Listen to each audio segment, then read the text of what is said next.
say ya walk over BM do Badwam TV. Bedroom, Jumadi, so Team Red, any,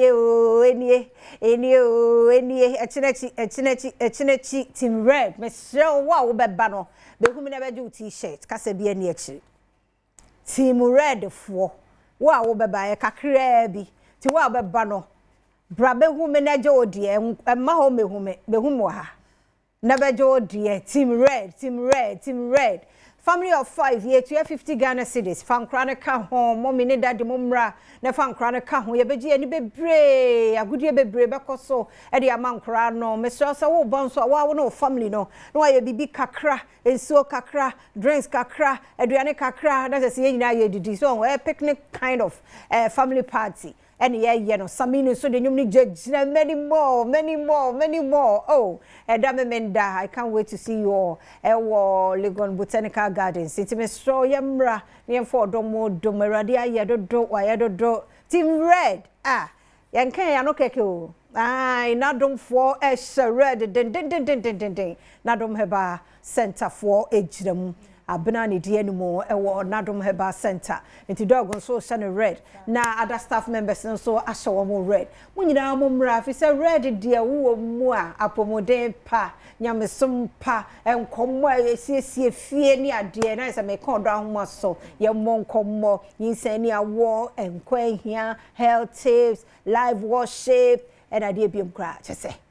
ye ne Team Red no ti sa programs ma bobo sway ayi telenovela ni nyina so ani je ho a red ene nyame ya Adom chinechi bemenda Adom color party o hye e de aba nti on say health na making nti na NADOM HERBAL Center on share red eba be support ye nti me so ye nyina ye mra bra me mo akwa be mejo so o say Team Red no yen kasa bebre me show working sa and now who so aye fe it's in for Team Red for ma Team Red you want fan kasa wo pe wife a oba benye bi enya girlfriend wife oba benye bi wife materials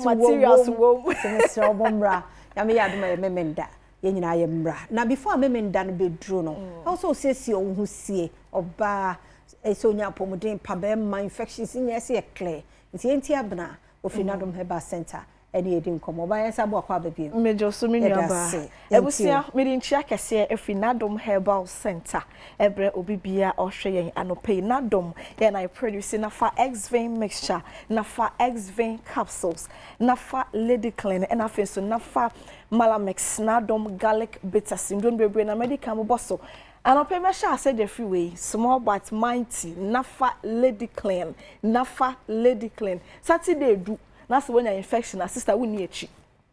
bra baby enti no sisi a wo hwe me make sure say me nua ba won sabeka na fa Lady Clean 100% natural feminine hygiene wash NADOM yankasa na yakokwa yima kwotete ndua haban ene ndua hini ye de fa fidiem ahoro ho aye no krogin doctor fu akuku dam na agina fidie ho de haban aye droi kama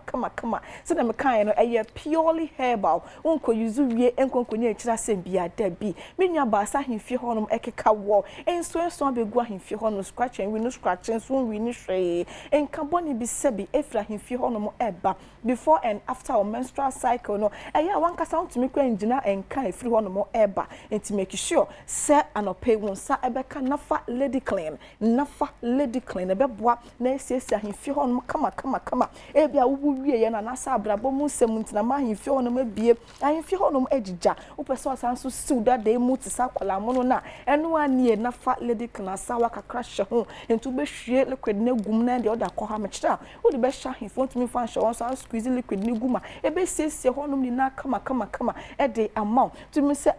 se de ahemfie honom asesa se na first na wotie no ebia se na mdi kankan wo wie na say infection bet na oso change ama honom abia wonim say infection set na oso change ma ahemfie honom ebie enti ni make sure se won sabeka na fa Lady Clean na fa Lady Clean be hwaboa na etu ase kwakwa e de amount pempi no eya na meka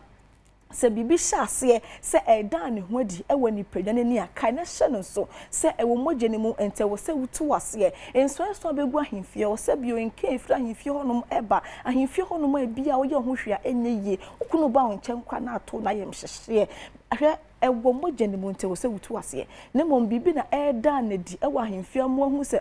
bibi ye de enkoso ye ewo nipadua ne mu enti obeyin set we ni alright ne mom no obenom we nafa X-Vein mixture ene ne capsules nafa X-Vein mixture ene ne capsules obenom ano so ya purely herbal ya haban ya ena ye de aye obenom na infection no de wo mogya mu de wo systemic candidiasis UTI syphilis na eba besene akọ entent na ho na enye hwe han abra NADOM HERBAL Center ye dindu papa se abedwama so enti mane de mu hia combo miensa we nafa lady clean na nafa lady clean eni ene nafa X-Vein mixture ene ne capsules no ma no ehia combo miensa we but emema ne de mu we no mu nka ho never na do kwose we de egba no nko a what you say na mema no so mo be no we anyway mema no so it allowed mo betumi anom ebeboa na wo be siesie wo dwun so twa no betuma dwun so ye kama wo da na dwun so bebere ansa na ade ache ade asan wo se wo da na wo gi wa home no sa time no na dwun so tete wo dwun so bu kon dwun so ma won na wo be dwun so 16 times 17 times 18 times a night ansa na ade ache adabe nwa be ma make sure say won sabeka nafa X-Vein mixture and then the capsule CB and shemboa na yi sa hali na fi ho enfama urinary tract infection at na so check now tent na ho odwon so na wote ya wo mkoje fiche so kodwon so abechimachimachim say de na dwon so ne mai adan nwa be mo akwa wo so na dwon so no so ebeba kitu bi filiste kakra den akem nsu fitia bi anase moja bi eje kire bi wo kwa moja dwon so na odwon so moja nkasa na eba and tent na ho ne anya hwe han make sure say won sabeka nafa X-Vein mixture ne capsule CB tent na ho de ba kwa show rubber e mani ndu sa level na sa mani ndu sa stage na sa abra na me wa ha frame na ni me ending komo se ni how ni tie bia no nyame adom ene mo ho abotra ye wonti be hwe wo ha no ho epumase bre e de amount e nafa X-Vein mixture ene ne capsule tum se obe ma na nkasa kwa no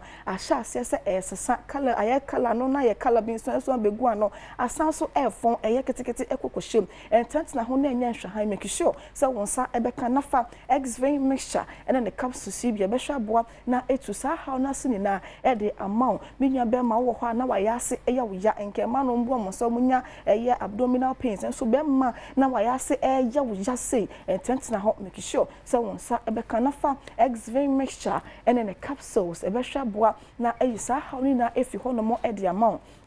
yendroi enye na pharmacy shops ene herbal shops e ukrom ha bebia no wokwa ubenya bi atofa ye number na efreye e 053 11 56 556 053 11 56 556 053 11 56 556 e wo treat wo ho a ma wo partner so entreat ne de complaints na do so e ma no se omo fere so be ka kire mema so omo fere so be ka kire ma no so bonya infection because na adwi na be ni se wafa na chi enye chire fa no nko an obi betumenya infection o use water closet na se obi e can use na okotena so na se bia nsuo no bogu ho ana se bema no eye ne bema no to WC na no na so obi stay no so dada na nipa no go bia ne bema no to an obetumi enya bi ntimunya mo ho abotre esremo na wo treat a ka kire o partner na so entreat ne ho because anya kura no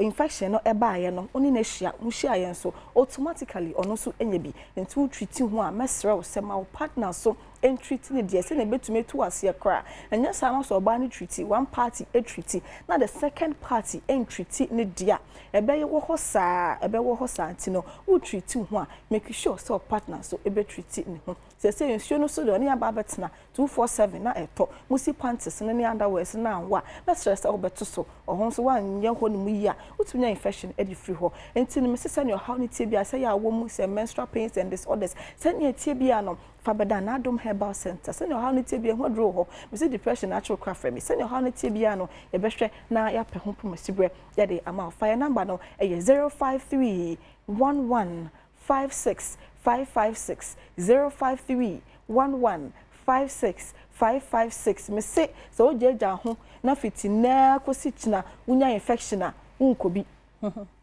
Legon Botanical Garden na ye kono ntumi ni yechi enti no abanso a ye mpenka bia na de yechi esrew make sure so obetreat ho na etu ase kwakwa e de ama o ma ye to sika kokko peti ade si o musaso no mo nche ye mo muska de ko chips ko fa de ma beton no o mo nche munya be ma o ka nya o ka wate ye ma ho fe e ma so oba anya oba wa dresi kuntan na ma bontin nya no na twa so yo oba na oba wa sisi no hu na mani na hemfi ho so de ekoye ntisisi ho na wa ho fama na nkasa no e attract good things in fama wa de ase enti make sure so won sa ebe kanafa lady clean especially mo ma wie no fresh mothers no be hia we o transfer social no so wi a na de we no side a hwehwe ho na yi fini keka wa na aba aka ni na aba besene akọ fa number no na ni ending komo 053 11 56 556 053 11 56 556 053 11 56 556 kana hye no so sa apomudin pa wo yi e ma setena pa entimi do ntena ho ma yare enji ni pedua no emmo so nya sika dan ma na so nya apomudin pa kra sika no be de ndi wonya wiase adwuma ni na so wonya hoden adwuma no be den aye ti make sure so be mo apomudin ho hia apomudin pa no e na ma setena pa ye da se NADOM HERBAL Center na ye te won kano ye da bna se papa pantinya me yaduma memenda ye nyina ye hia no ndu pepe ne abanta yemrantem ukura ni panuma utia 50 Ghana cedis ye nya ntem na yemfo odomodom na ye nhia ye ho ye da se ma yenkohwa ho sepe mam boatma ye krado ode ho sepe eto so ye wie eno a ye besa tena se ne ato so ntie nkwa ba bia ma ne na ha ye kwaba